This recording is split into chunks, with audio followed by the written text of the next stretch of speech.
क्यों? आज का जो हमारा दिमाग है ना, ये क्यों के बिना मानता नहीं।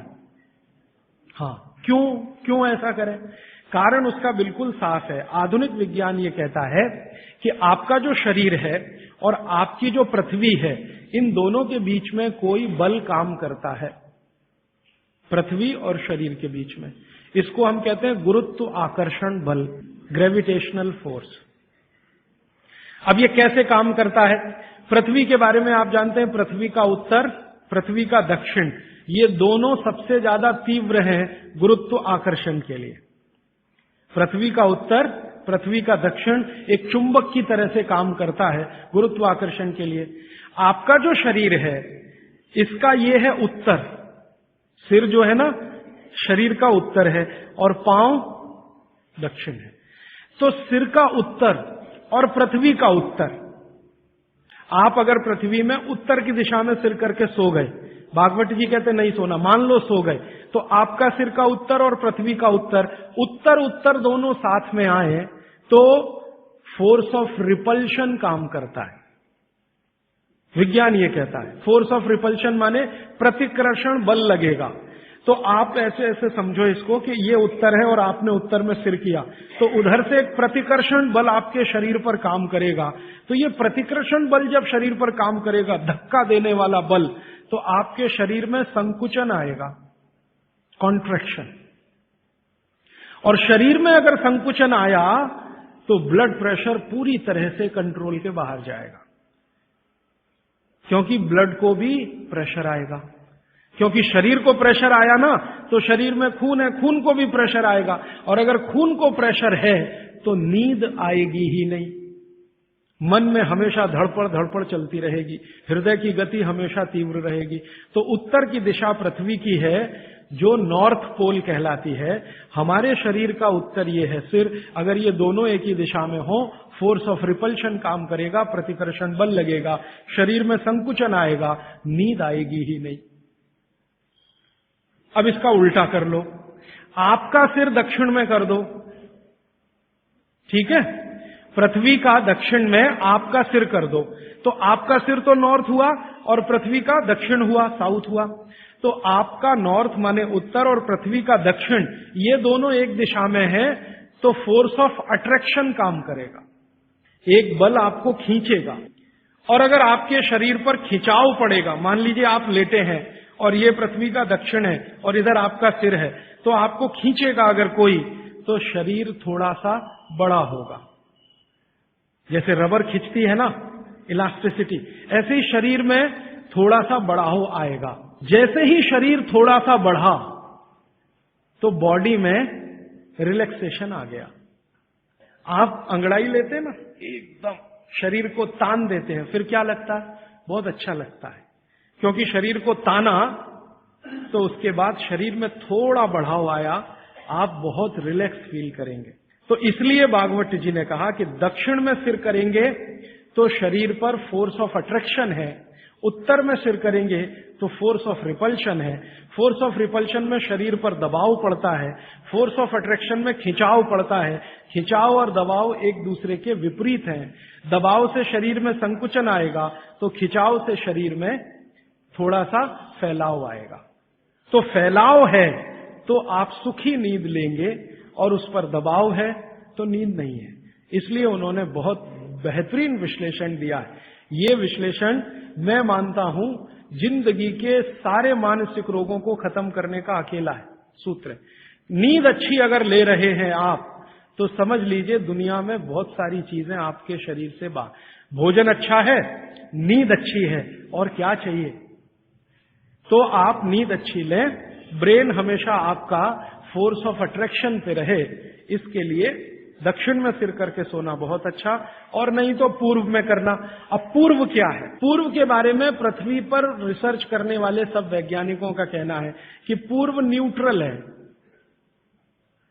पूर्व जो है ना न्यूट्रल है, ना तो वहां फोर्स ऑफ अट्रैक्शन है ज्यादा, ना फोर्स ऑफ रिपल्शन है, और अगर है भी तो दोनों एक दूसरे को बैलेंस किए हुए हैं। इसलिए पूर्व में सिर करके सोएंगे तो न्यूट्रल आप भी रहेंगे, तो आसानी से नींद आएगी और अच्छी नींद आएगी। पश्चिम का आप पूछेंगे जी, पश्चिम के लिए अभी रिसर्च होना बाकी है। भागवत जी मौन है उस पर, कोई एक्सप्लेनेशन देकर नहीं गए हैं।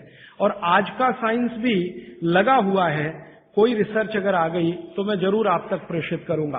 पश्चिम के बारे में सोने के हिसाब से, वैसे तो बहुत रिसर्च हो चुकी है पश्चिम पर, वास्तु वालों ने बहुत काम कर लिया है कि पश्चिम में क्या होना चाहिए क्या नहीं होना चाहिए, लेकिन सोने के हिसाब से, स्लीप के हिसाब से जो सूत्र में बात कर रहा हूं, वो रिसर्चेस पश्चिम पर कम हुई हैं, पूर्व पर हो चुकी हैं, दक्षिण पर बहुत हो चुकी हैं, उत्तर पर तो सबसे ज्यादा हो चुकी है। तो ये 3 दिशाओं को ध्यान में रखना है सोते समय। माने पूर्व में सिर करके सोए तो बहुत अच्छा, नहीं तो दक्षिण में। अब इसके आगे का सूत्र और भी मजेदार है, बहुत इंटरेस्टिंग है।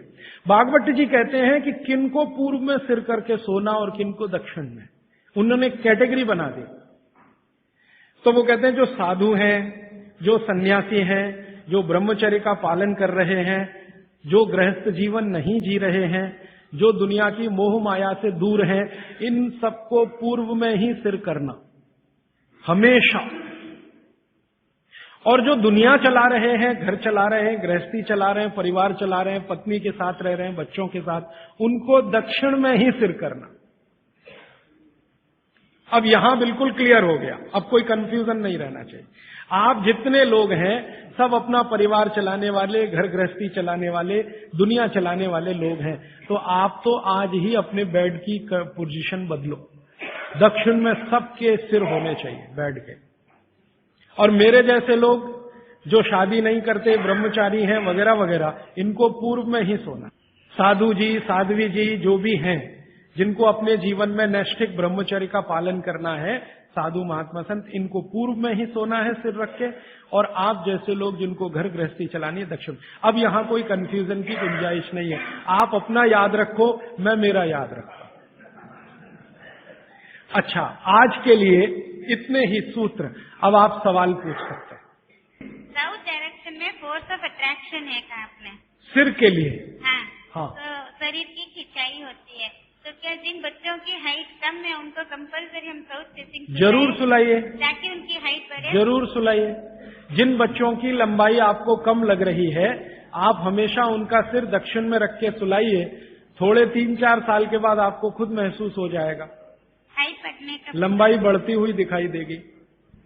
राजीव भाई, कल आपने बताया था सुबह उठते ही पानी पीना चाहिए, लेकिन जैन धर्म में ये बताते हैं कम से कम 48 मिनट बाद में कुछ भी लेना चाहिए। वो बिल्कुल ठीक है। जो जैन दर्शन में 48 मिनट का नियम है ना, सूर्योदय होने के 48 मिनट के बाद, वो बिल्कुल नियम सही है, पक्का है।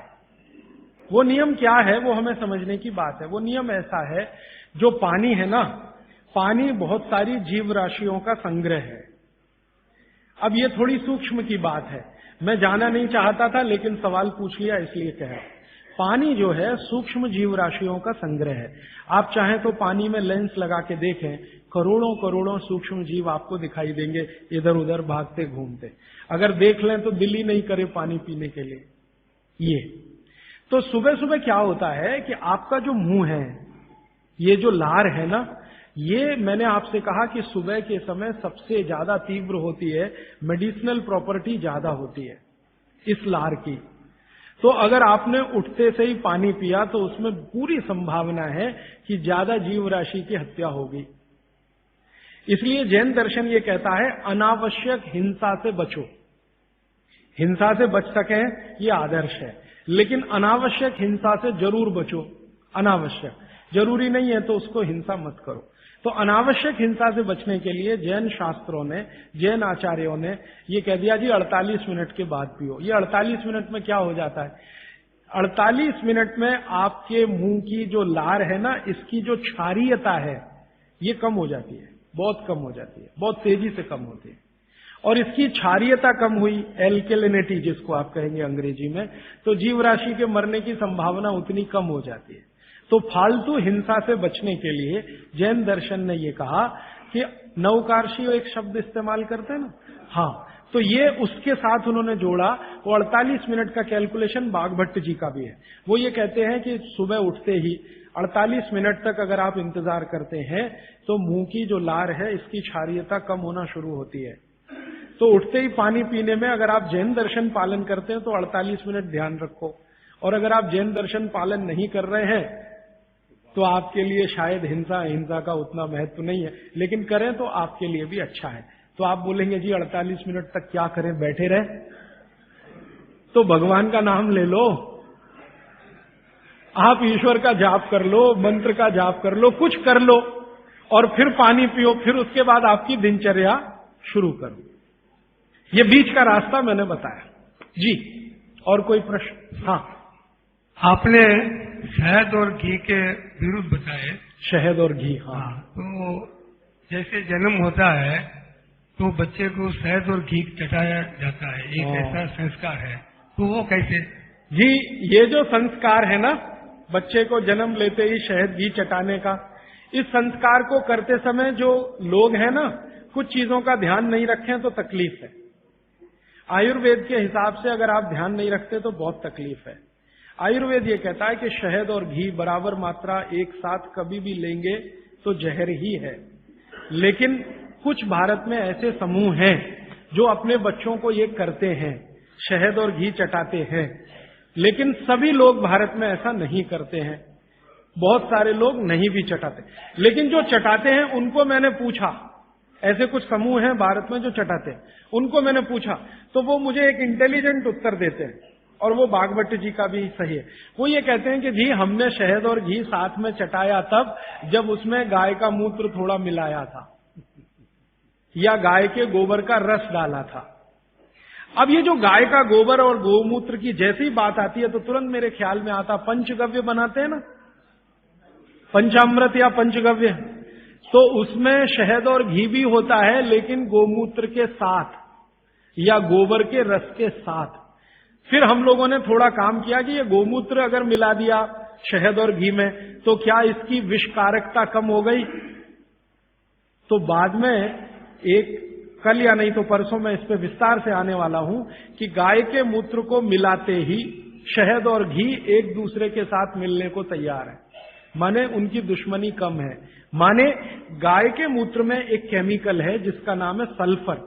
ये सल्फर दुनिया का अकेला केमिकल है जो दो विष के बीच में डालो तो दोनों को न्यूट्रल करता है, लेकिन खुद का प्रभाव बढ़ाता है, तो सल्फर बढ़ता है। तो कुछ लोगों को मैंने पूछा जो ये कर रहे हैं, तो वो कहते हैं हम बच्चे को शहद और घी चटाते हैं, लेकिन थोड़ा गोमूत्र देकर, माने थोड़ा गोमूत्र एक बूंद या आधा बूंद मिलाकर, तो शायद उनके लिए वो अनुकूल पड़ता हो। लेकिन आप ये ना करें, ये मेरी विनती है। आप इसको, बच्चे को अगर चटाना है तो खाली घी चटा दें, अगर चटाना है तो खाली शहद चटा दें, शहद और घी मिलाकर ना चटाएं। एक ही कंडीशन है कि जब बच्चे को कोई ऐसा गंभीर रोग ना हो, अगर मान लो कोई बहुत गंभीर रोग है जिसमें विष ही देना है, मान लीजिए कई रोग ऐसे हैं जिसमें विष दवा का काम करता है, ऐसे कई रोग हैं जिसमें विष दवा का काम करता है, उस कंडीशन में जरूर बच्चे को दिया जा सकता है। जैसे एक बहुत खराब रोग होता है, कई बच्चों को होता है, जन्म लेते ही उनके शरीर का जो त्वचा है ना, उनका रंग बदलना शुरू होता है। कई बच्चों को मैंने देखा एकदम तांबई कलर के हो जाते हैं, ये जो कॉपर होता है ना, कॉपर, ताम्र, उसी रंग के बच्चे की स्किन होना शुरू हो जाती है। उस बच्चे को जरूर शहद और घी ही चटाना पड़ेगा, नहीं तो ठीक नहीं होगा, उसके लिए वो काम आएगा।